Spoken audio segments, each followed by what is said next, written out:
swinging doors, a piano playing in the corner, cowboys lined up at the bar, trading stories over glasses of whiskey. That's the saloon we know from the movies, a place of adventure, of high-stakes poker games and dramatic showdowns, where heroes and villains crossed paths and legends were born. But the real Wild West saloon was something else entirely. Behind those swinging doors lay a world of watered-down poison, rigged card games, and violence that rarely saw justice. A place where the floor told stories the movies never would, and where a single night could cost you everything. The saloon wasn't a backdrop for adventure, it was a test of survival. This is the truth about Wild West saloons. Fact 1, the whiskey could kill you. Let's start with what brought most men through those doors in the first place, the whiskey. In the movies, cowboys belly up to the bar and throw back shot after shot of smooth frontier bourbon. The reality was far more dangerous. Real whiskey was expensive. Shipping quality spirits to remote mining towns and cattle stations cost more than most saloon owners were willing to pay, so they made their own. Or rather, they made something they called whiskey. The base was usually raw alcohol, cheap, harsh, almost undrinkable on its own, so they added ingredients that would horrify anyone today. Burnt sugar for color, chewing tobacco for flavor, cayenne pepper to give it bite. Some added gunpowder, believing it gave the drink strength. Others used turpentine, creosote, even strychnine in small doses. The goal wasn't taste, it was the appearance of taste, and the ability to stretch a single barrel into dozens of bottles. They called it rot gut, tarantula juice, coffin varnish. The names weren't poetry, they were warnings. Men went blind from drinking bad whiskey. Others suffered permanent damage to their stomachs and livers. Some simply didn't wake up the next morning, their bodies unable to process the poison they'd paid good money for. And yet, the saloons kept pouring, and the men kept drinking, because after months on a cattle drive, after weeks in the mines, after days of dust and isolation, that burning sensation going down felt like being alive again, even if it was slowly killing them. Fact 2. The smell hit you before the doors closed, before a man ever tasted that whiskey, before he placed a bet or spoke a word. He experienced something else, the smell. We think of saloons as wooden buildings, rustic, simple, perhaps even charming in their frontier roughness. But close your eyes and imagine the truth. Dozens of men packed into a single room. Men who hadn't bathed in weeks, sometimes months. Cowboys who'd spent 30 days on a cattle drive, sleeping in the same clothes they wore in the saddle. Miners covered in dust and sweat from 12-hour shifts underground. There was no running water, no ventilation to speak of. The only fresh air came through those swinging doors, which did little to clear a room thick with the smell of unwashed bodies. And that was just the beginning. Tobacco smoke hung in the air like fog. Spittoons lined the floor, and most men missed more often than they hit. The smell of chewing tobacco, of stale beer, of whatever passed for food in the back room, it all mixed together. Kerosene lamps added their own acrid smell, so did the candles. On hot days, the wooden walls themselves seemed to sweat, releasing odors absorbed from years of use. Visitors from eastern cities wrote about it in letters home. The stench, they said, was overwhelming. Some couldn't make it past the doorway. But for the men who lived in this world, the men who worked the land and the mines and the cattle trails, the smell was simply part of the price of admission. A beer that might be more water than grain. A shot of whiskey that might blind you, and air so thick you could taste it. Welcome to the saloon. Fact 3. The floor told the real story. If you want to know what really happened in a Wild West saloon, don't look at the bar, look down. The floors of most saloons were covered in sawdust, inches of it in some places, and there was a reason for that. Sawdust absorbed things, spilled drinks, tobacco juice from the men who missed the spittoons, blood from the fights that broke out nightly, other fluids best not mentioned. At the end of each night, or sometimes each week, the sawdust would be swept out and replaced. But during business hours, it simply accumulated everything the saloon produced. Walking across the saloon floor meant walking through the evidence of every transaction, every argument, every moment of violence that space had witnessed. Some saloons tried to maintain standards. They'd sweep more frequently, replace the sawdust daily. But in boom towns where business never stopped, where miners and cowboys and gamblers rotated through in endless shifts, the floor was always telling its story. Old-timers spoke of saloons where the sawdust had turned dark from use, where the smell rising from the floor was almost worse than the smell of the men standing on it. In the finest establishments back east, floors were polished wood, kept clean by staff, a point of pride. In the Wild West, the floor was a living record of everything the saloon contained, every drop of rot gut, every spray of tobacco, every drop of blood from every broken nose and split lip. And every night, men would pull up chairs, sit down at card tables, and place their boots right into the middle of it. They had no other choice. Fact 4. The games were never fair. Gambling was the heartbeat of the Wild West saloon. Faro, poker, monte, dice games with names now forgotten. Men lined up to test their luck, believing that fortune might finally smile on them. But fortune had little to do with it. The house always won, not by chance, but by design. Faro was the most popular game in the West. On the surface, it seemed to offer decent odds. But dealers had perfected the art of manipulation. Marked cards, rigged dealing boxes, sleight of hand passed down from gambler to gambler like a secret trade. Poker offered different dangers. Professional gamblers drifted from town to town, sitting down at tables with cowboys and miners who'd never learned to spot a cheat. These professionals worked alone, or sometimes in teams, using signals to share information about each other's hands. A rancher who'd sold his herd might sit down with 6 months' wages in his pocket. By midnight, he might have nothing left but the clothes on his back, and complaining was dangerous. Accusing a man of cheating was an invitation to violence.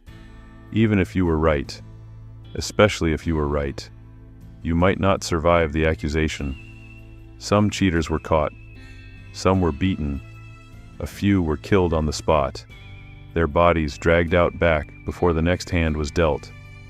But for every cheat who faced justice, dozens more continued their work, night after night, town after town, taking everything from men who never saw it coming. The honest games did exist. Some dealers ran clean tables. Some saloons built their reputation on fair play. But a stranger walking into an unfamiliar saloon had no way of knowing. Was this game honest? Was that dealer trustworthy? Were the men at the table working together?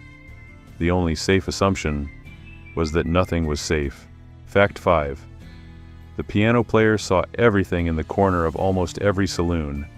Sat a man at a piano. We picture him as part of the atmosphere. Background music. A romantic detail that made the saloon feel complete. But the piano player occupied a unique position in that world. He saw everything.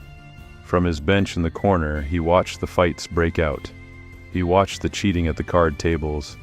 He watched men drink themselves into oblivion, and watched them get dragged out when they couldn't pay. And through all of it, he kept playing. That was his job, to keep the music going no matter what happened around him. A gunshot across the room? Keep playing. A man bleeding on the floor? Keep playing. The sheriff dragging someone out in chains? Keep playing. The music was meant to maintain the illusion that everything was normal, that the saloon was a place of entertainment and relaxation, even when it clearly wasn't. Piano players learned to read rooms. They knew when trouble was brewing by the way men stood. by the tone of voices rising, by the sudden silences that preceded violence. Some learned to play louder during confrontations, hoping the music might calm tensions or at least cover the sounds of what was happening. Others simply kept their heads down and their fingers moving, understanding that drawing attention to themselves could make them targets. They were witnesses to everything, and they were paid to pretend they saw nothing. Night after night, song after song, watching the truth of the saloon unfold from the best seat in the house. Fact 6. Knockout drops were standard practice. Not every danger in the saloon came from a gun or a fist. Some came in a glass. Knockout drops, what we might call a Mickey Finn today, were a common tool in the seedier establishments of the Wild West. The practice was simple. A man would order a drink while he was distracted, or while the bartender had his back turned. Something would be slipped into his glass. Chloral hydrate was common, so were other sedatives available at the time. The doses varied, and that was part of the danger. Too little, and the mark might only feel drowsy. Too much, and he might never wake up. Once unconscious, the victim would be relieved of his money, his watch, his boots, anything of value. Then he'd be dragged out to the alley and left in the dirt. If he woke up the next morning with nothing but a headache and empty pockets, he was lucky. Some didn't wake up at all. The practice was so common that it spawned its own vocabulary. Getting slipped a drink, getting Mickey Finned, expressions that survive today. Born from the saloons of the frontier, travelers were warned about it. Don't drink alone. Don't take your eyes off your glass. Don't trust a friendly stranger who offers to buy you around. But after weeks on the trail, after finally reaching town with money in your pocket, caution was often the first thing to disappear, and the predators knew it. They waited for the cattle drives to arrive. They watched for the miners celebrating a big find. They identified the marks, and they made their move. By morning, another man would wake up in an alley, or wouldn't wake up at all, wondering what had happened to his fortune. Fact 7. Violence rarely met justice. Arguments in saloons turned violent with disturbing regularity. A dispute over cards, an insult taken too seriously, competition over the attention of a woman, debts unpaid, old grudges meeting new alcohol. The triggers varied. The results were often the same. But here's what the movies rarely show. When violence erupted in a Wild West saloon, justice was far from guaranteed. In many towns, law enforcement barely existed. A single sheriff might be responsible for an entire county, hundreds of square miles of territory. He couldn't be everywhere. He often wasn't anywhere nearby when trouble broke out. Even when lawmen were present, the legal system was primitive at best. There were no forensic investigations, no careful collection of evidence. Witnesses were unreliable, either too drunk to remember clearly or too afraid to speak against dangerous men.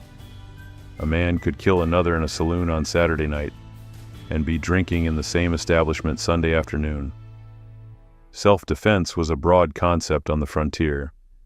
If a man could claim he'd been threatened, if he could argue the other man reached for a weapon first, that was often enough to avoid consequences, and sometimes no justification was needed at all. Saloon owners wanted to keep the peace, but they also wanted to keep the customers. Reporting every fight to the sheriff was bad for business. Many incidents were simply handled quietly, the body removed, the blood covered with fresh sawdust, the piano player starting a new song. By the next morning, it was as if nothing had happened, until it happened again. Fact 8. The women who worked there. The saloon was largely a man's world, but women were there too, and their stories are often the most complex and the most overlooked. Some worked as entertainers, singers, dancers. They performed on small stages or simply moved through the crowd, adding an element of glamour to an otherwise rough environment. These women occupied a difficult position. They were expected to be friendly with the customers, to keep them drinking and spending, without crossing lines that could put them in danger. Others worked serving drinks.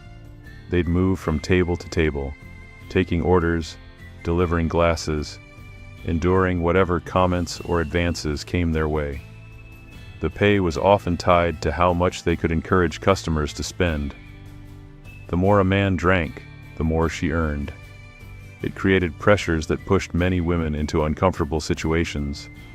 And then there were the women who worked upstairs.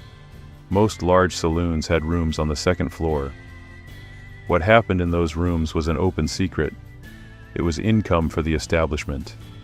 It was survival for the women involved. Some chose this work.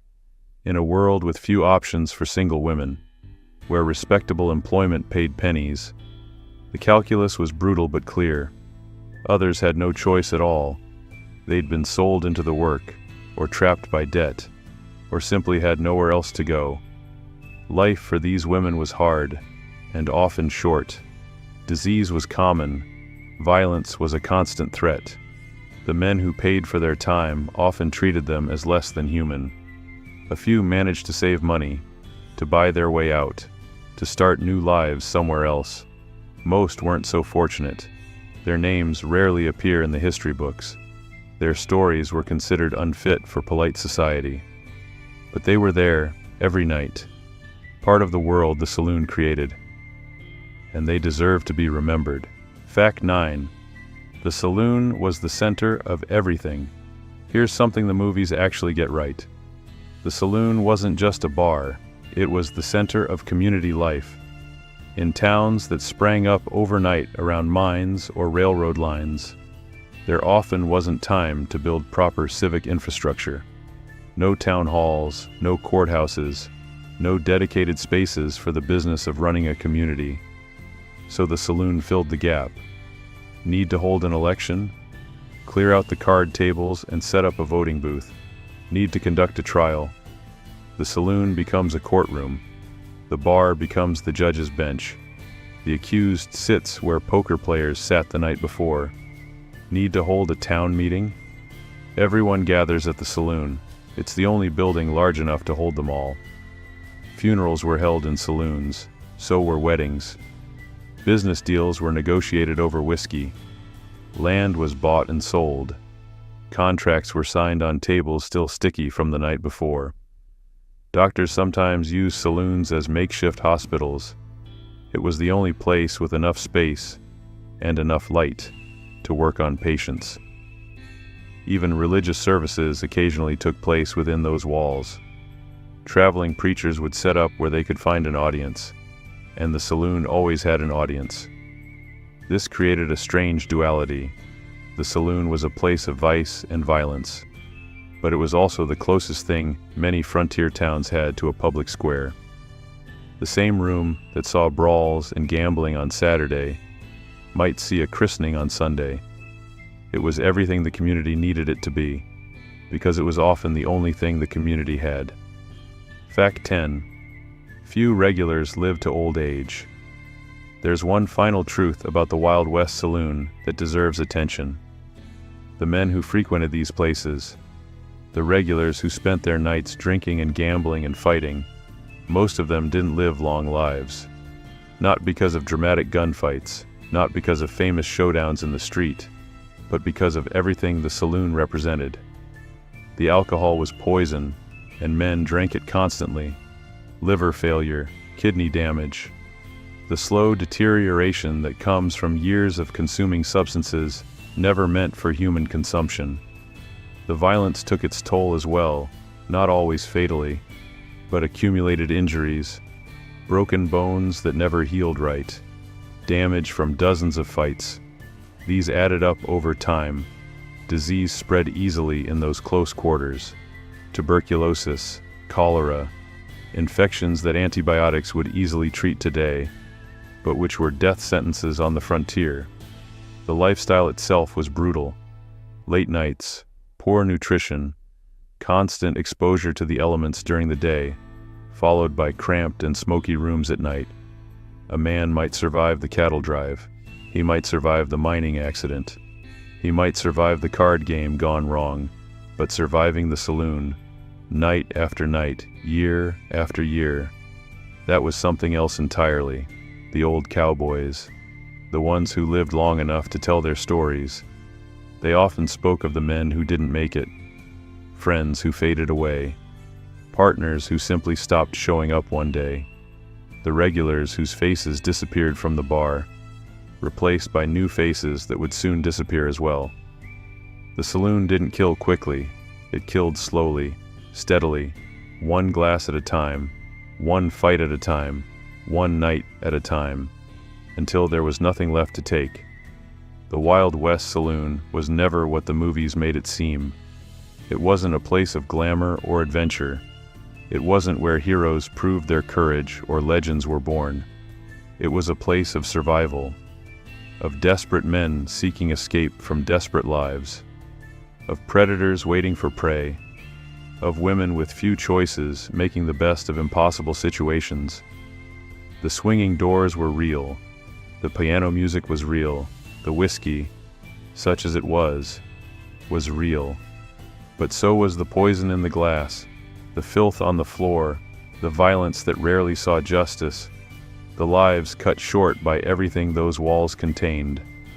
And yet, men kept coming, because after months of isolation, after back-breaking work and constant danger, the saloon offered something nothing else could: noise, company, the illusion at least of civilization, a place to spend your money, to test your luck, to feel, for a few hours, like you were part of something larger than the endless struggle to survive.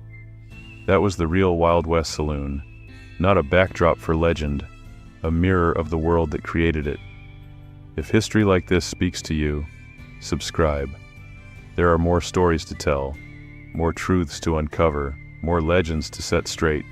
The real West is waiting. Until next time.